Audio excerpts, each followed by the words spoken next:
"Is this your painting? I just bought it from that gallery on Fifth." That text, along with a photo of my signature on a canvas I hadn't seen in weeks, popped up on my phone while I was sitting at my favorite coffee shop. My heart dropped. At first, I thought it was a mistake. Maybe a similar style, maybe someone else's work. But no, it was mine. I stared at the screen as the barista called out my name again. My iced chai sat melting on the counter, untouched. I had trusted them, Maya and Derek, co-owners of the gallery I had been working with for 3 years. I raced to the gallery, stormed past a confused assistant, and stood before the empty wall where my pieces had hung just last week. "Where are my paintings?" I asked. Derek barely looked up. "Oh yeah, we sold them. Thought you'd be cool with it." I was never supposed to be an artist. Not by anyone's standards, at least. I was born to 2 practical people in a practical town, my mom a dental hygienist, my dad a truck driver, who believed in bills, savings accounts, and realistic dreams. Art was something you admired in other people's children. Something you might hang on the wall, but only after they'd become successful enough to afford starving. Still, from the time I could hold a crayon, I was sketching anything I could see. Shadows from the window blinds, the curl of steam rising from my mother's coffee, the way light hit the chipped paint on our kitchen cabinets. By the time I was 12, I had turned a corner of our garage into a makeshift studio, complete with a fold-out table, a stack of newspapers, and leftover paint my dad brought home from his weekend odd jobs. No one encouraged it. No one discouraged it either. They just ignored it. That kind of silence was louder than any rejection. But my grandmother, Ruth, noticed. Every Sunday, she'd stop by with homemade lemon bread and a kind word, always dressed in some kind of pastel shawl and big sunglasses, like she was too colorful for the dullness of our town. "You've got a gift, Liv," she said once, her voice as soft as the flower on her fingers. And gifts aren't meant to stay wrapped forever. When she passed away during my senior year of high school, I found a letter tucked inside one of her art books she'd left for me.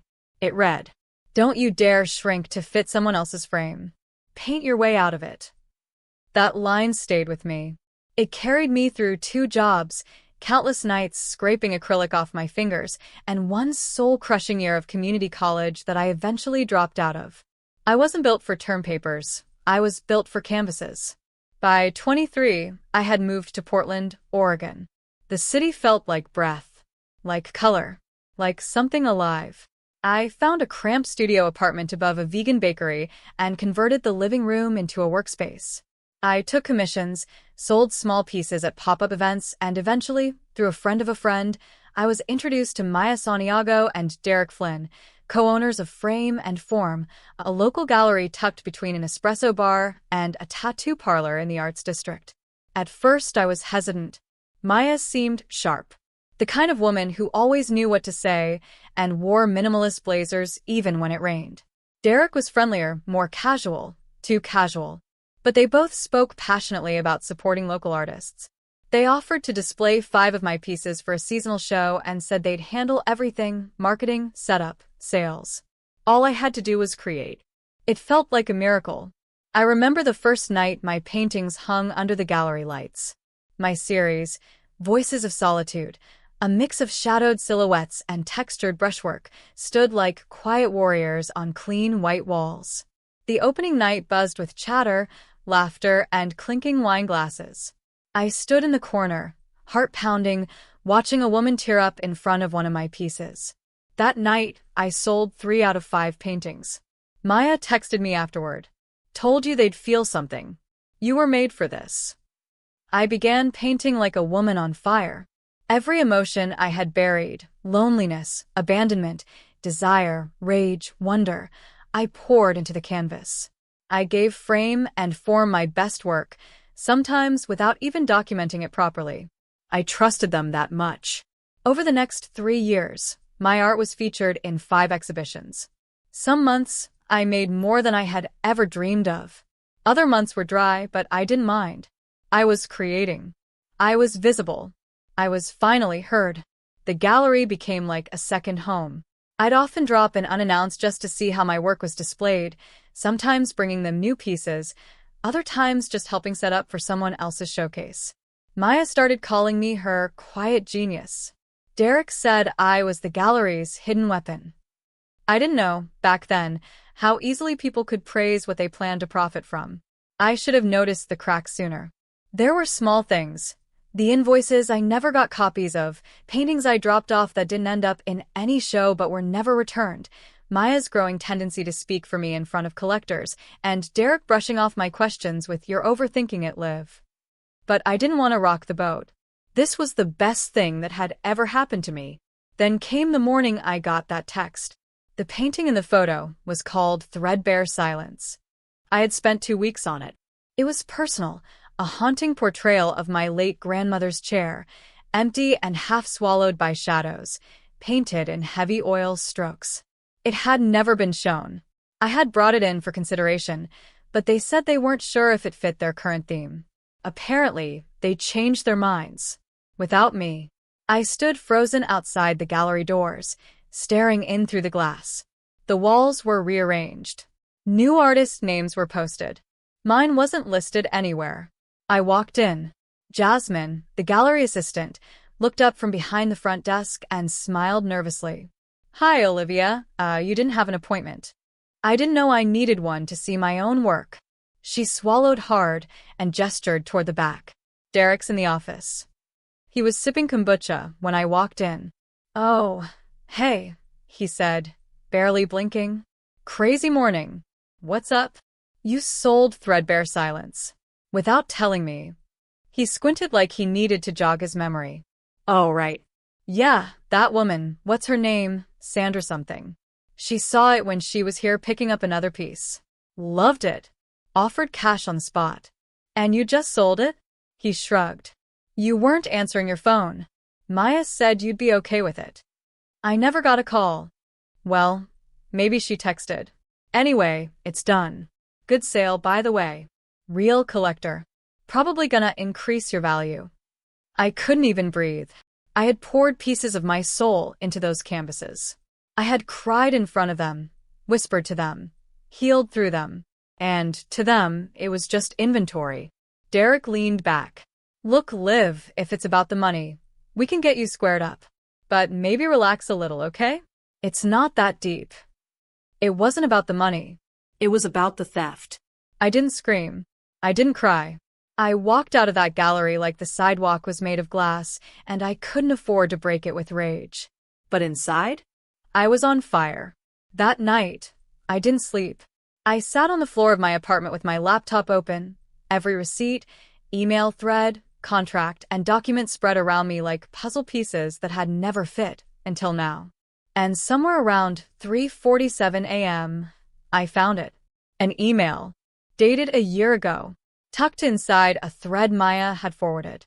It was from a collector in San Diego asking for a quote on 4 of my pieces I had never known were sold. My name was in the body of the email, but the invoice was issued under the gallery's name only. No split. No 40/60ths commission. Nothing.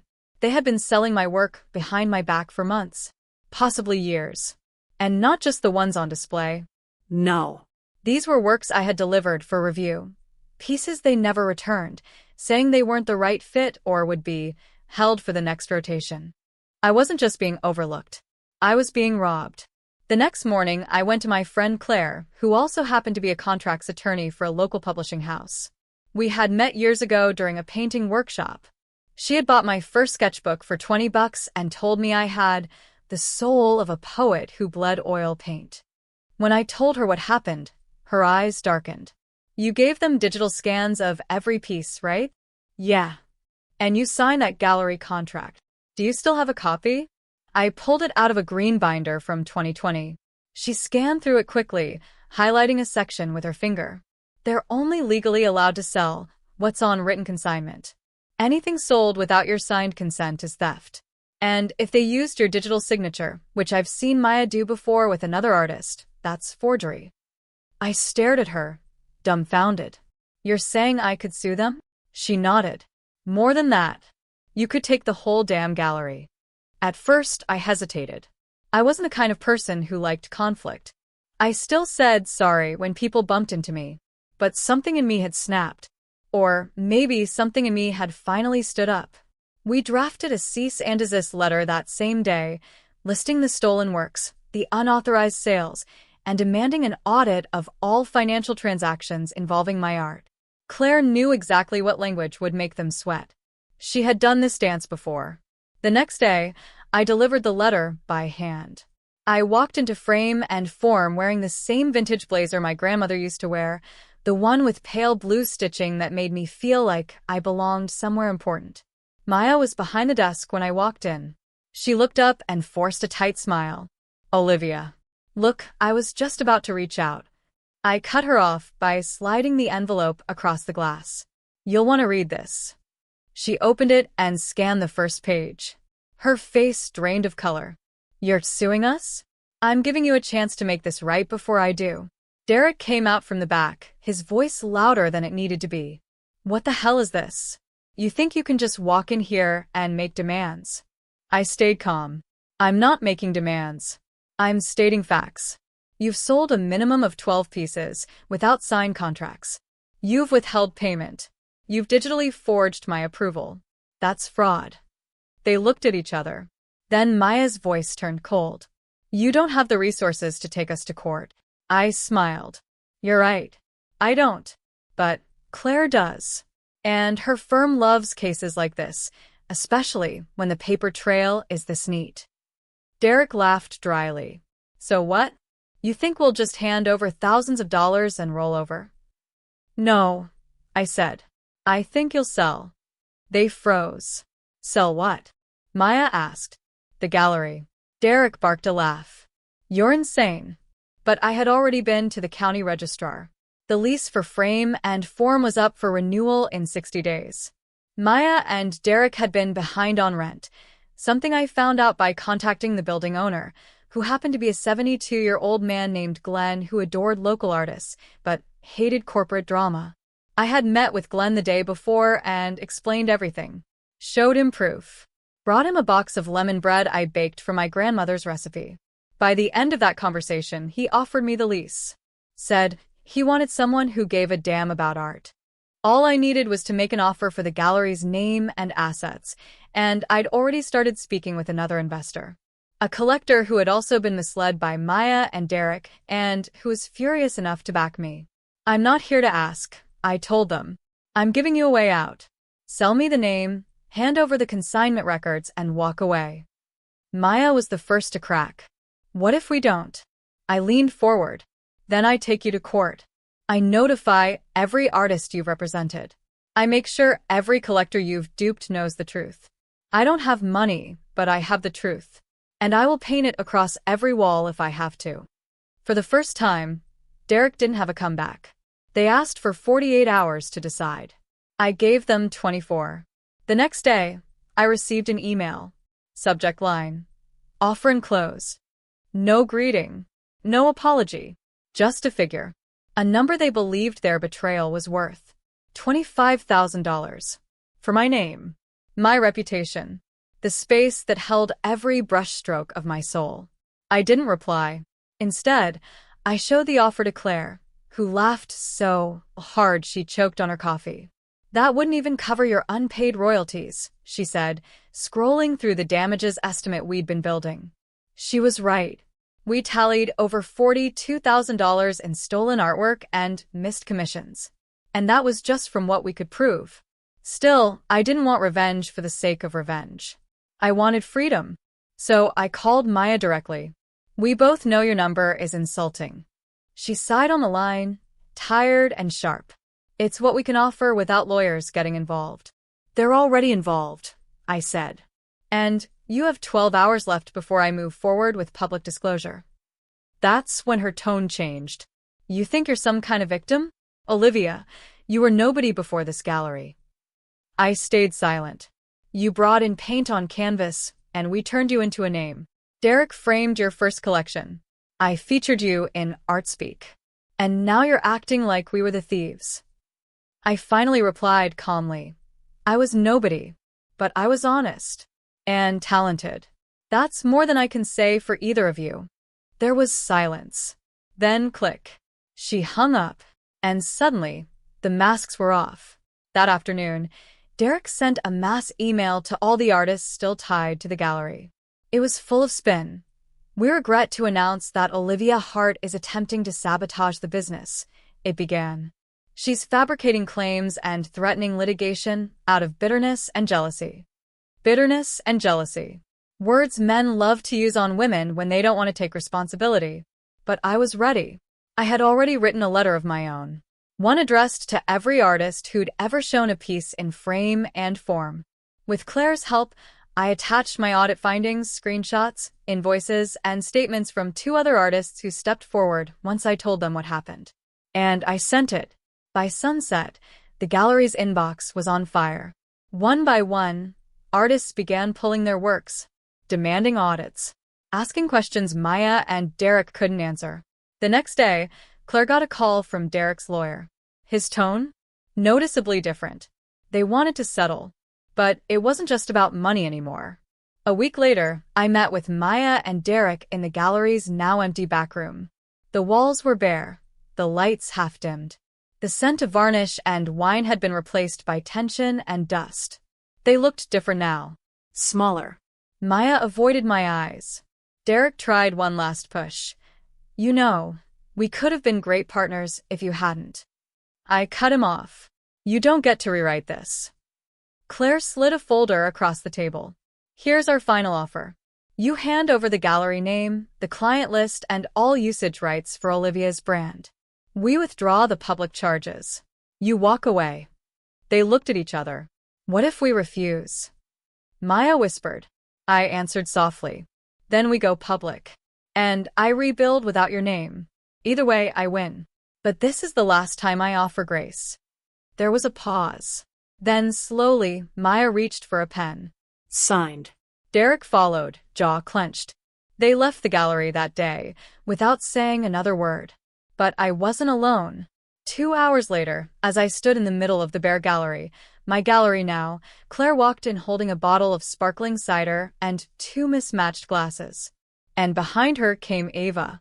Ava had been Maya's assistant for 2 years. She was quiet, observant, always tucked behind the reception desk with headphones and a notebook. When Maya and Derek started spinning their story, Ava sent me a message. A screenshot. Proof that they had lied to clients. Told collectors I was difficult to work with.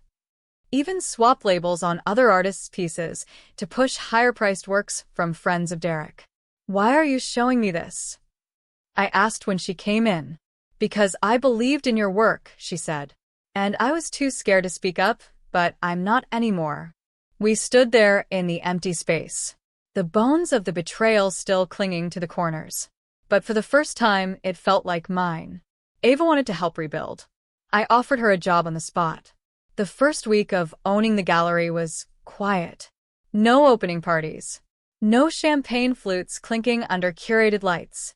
Just me, Ava, and Claire scrubbing down the space, repainting walls, hauling out cracked frames, and ripping down what was left of Maya and Derek's legacy. Every stroke of white paint felt like an exhale. We renamed it Gallery Heart. It felt strange at first, putting my name on something so public.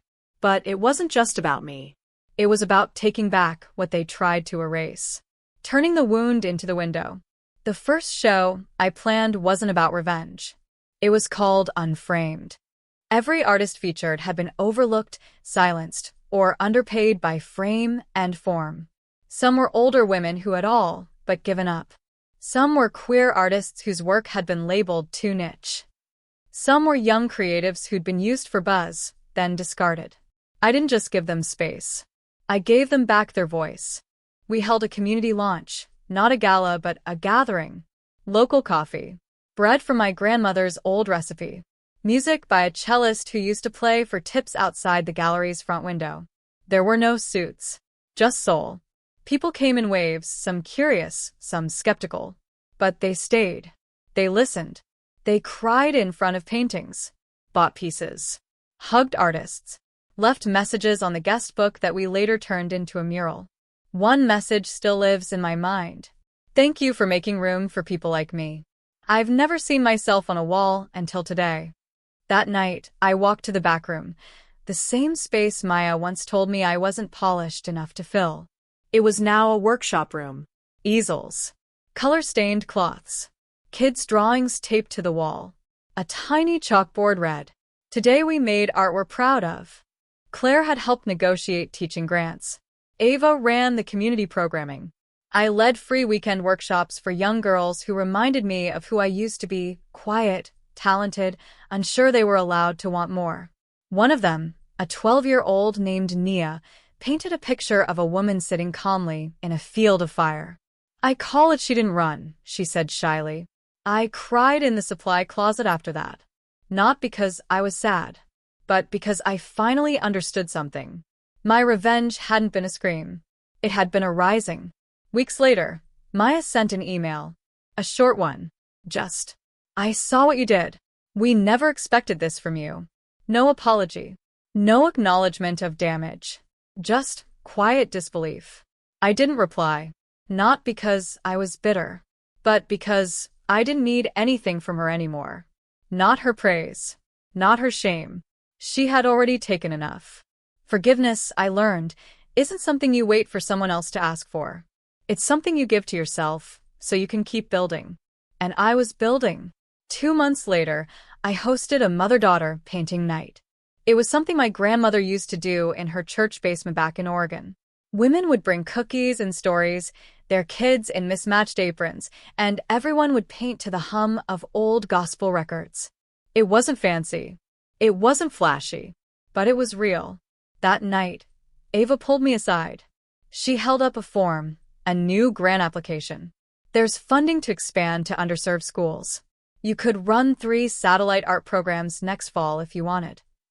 I smiled. We. She paused. We. It hit me then. This wasn't just about me reclaiming power. It was about sharing it.